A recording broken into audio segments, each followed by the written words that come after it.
ఈరోజు సాంబార్ చేస్తున్నా. ఫస్ట్ మనం పచ్చిమిరకాయలు వేసేసుకుందాం. ఇప్పుడు మనం ఆనపకాయలు వేసుకుంటున్నాం.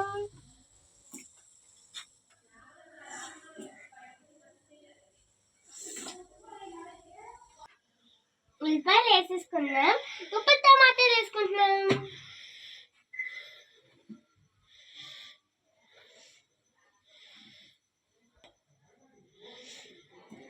ఇవన్నీ ఉడికాక మనం బెండకాయలు వేసుకోవాలి.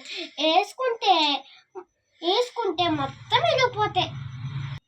దానికి నంచుకోవడానికి పప్పుకు పక్కన ఎత్తుకొని ముక్కలకు పప్పు లేదా చూద్దాం.